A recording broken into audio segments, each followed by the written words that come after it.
Oh, hello. I didn't see you come in. I'm only joking. I'm not really doing that. Game of Thrones, Season 4, Episode 2. There's not even anything in the cup. I'm an actor, you see. We use props. Yes, so, Game of Thrones, Episode 2, The Lion and the Rose. Right, where to begin? It's called that because it's the marriage between Joffrey Baratheon / Lannister, the Lion, and Marjorie Tyrell, the Rose. Let's just get straight down to brass tacks, shall we? Episode 1, Scene 1, Episode 2, yes, Scene 1, Episode 2, my name's Dave, blah da da da. Episode 2, I'm getting nervous. Yes, the first scene is between the first scene, Ramsay Snow. Okay, I've just fucked all that up. If I was a professional, I'd go back, start again, and re-record it, but I'm not, so... First scene, Ramsay Snow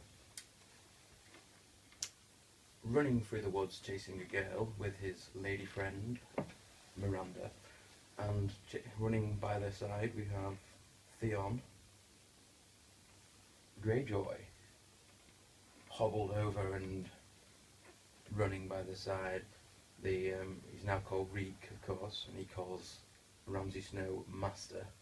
He's become the Igor character. Seems to have lost his persona. He seems to have lost his Theon, as we saw him in the end of the last season. And he just Ramsay Snow just got him to call him. Just got Theon to call himself Reek, and now he's fully developed into Reek by the looks of it. But later on, we see him again at the Dreadfort, and he's shaving him, and he tells him that Robb Stark's dead. And you see he's thinking about it, so I still think there's a little bit of Theon still left, so I imagine he will come back. Okay, yeah, so the next scene is with Tyrion and Jaime. Sat round a table, drinking wine. And Jaime goes to do it. Tyrion does a toast, and Jaime goes to grab it with his golden hand. Knocks the wine all over. Tyrion just... It's only spilt wine, you know, there's no point crying over it. He's used to it, Tyrion. He's used to not being normal, so he can deal with it. Yeah, and then Jaime, like, opens up to him, if you will, and tells him, I can't fight anymore, I can't use my left hand to fight. So Tyrion suggests using Bronn to teach him how to fight, and so that's where we go next. Bronn teaching him how to use his left hand, basically.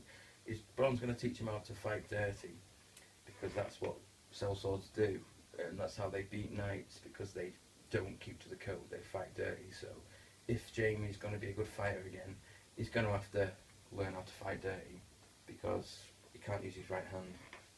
You know what I mean? So he's going to have to learn off Bronn, and he will learn well. Yes, so there's a scene with Bran, which is a good scene. We start off seeing him.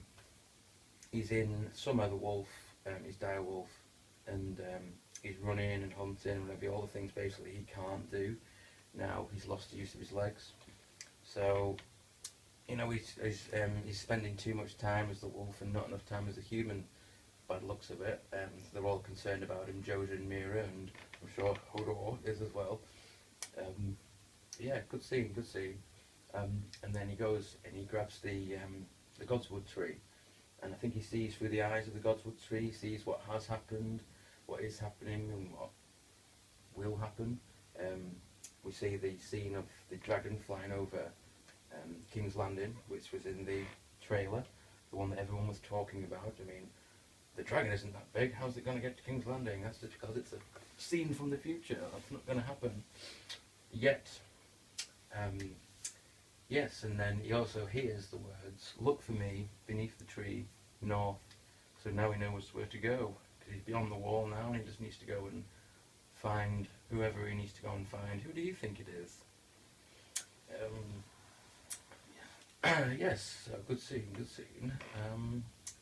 Then there's a scene with Stannis Baratheon and the Red Woman and his scaly-faced daughter. And you can see the Red Woman is trying to convert his daughter, Shireen, over to the Lord of Light rather than the Seven. So, but to be honest with you, that scene didn't grab me. None of Stannis' scenes really grab me. They're a bit boring. Don't get me wrong, I love Game of Thrones, but compared to the rest of it, there's not a lot going on. They haven't gone. I'm sure when they get to the wall, it'll start heating up a bit, because I'm looking forward to that. Them going to the wall and helping out the Night's Watch. But at the minute, whoops, the camera died. What are you going to do? Ever the professional. Yes. So, yeah, I was saying about this scene with Stannis. Didn't really grab me. They're not at the wall yet, so when they get to the wall, things will heat up there. So this brings us to the royal wedding, the purple wedding, which I'm really excited to talk about. So they get married, we go to the aftermath of the marriage, the parties, celebrations, there's a fair few good one-on-ones in the celebrations. We have Jaime Lannister and Loras Tyrell, and they have a bit of a, starts off nice, gets nasty. We have Cersei and Brienne of Tarth. Starts off nice, and then you see she says, "But you love him," as in talking about Jaime. And you can see, I don't think Brienne even knew it herself until then, but I think, yeah, she does. And we have Cersei and Maester Pycelle. I think that scene is more Cersei proving to herself she's still got power, because she's not queen anymore, because now the Tyrell girl, Marjorie, is queen.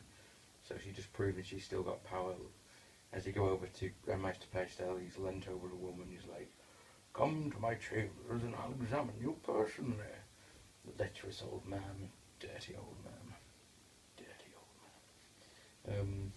And then we have the scene with Prince Oberyn, his girl, woman, what's her name, Sand, and Cersei and Tywin, which starts off nice and then gets heated as they to and fro with their sparring of words.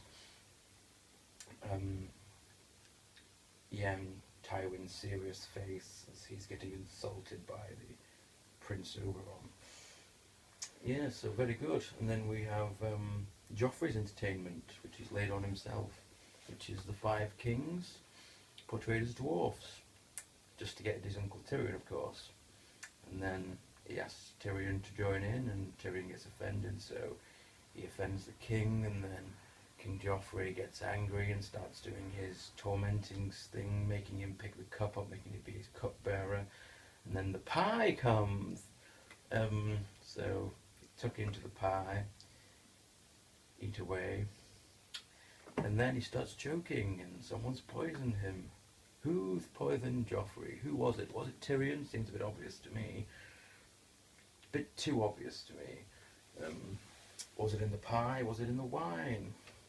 Questions, all to be answered, and I'm sure they will be soon enough. So, who do you think did it? What do you think it was in? The wine or the pie? Or maybe something else? Do you think it was Tyrion? Do you think it was Marjorie? Do you think that Cersei was trying to poison Marjorie? Maybe. Who knows? Who knows? But anyway, the pain for me is still too near, so I don't want to continue talking any longer. Poor King Joffrey. Who have we got to hate now? Thanks for watching. See you next week.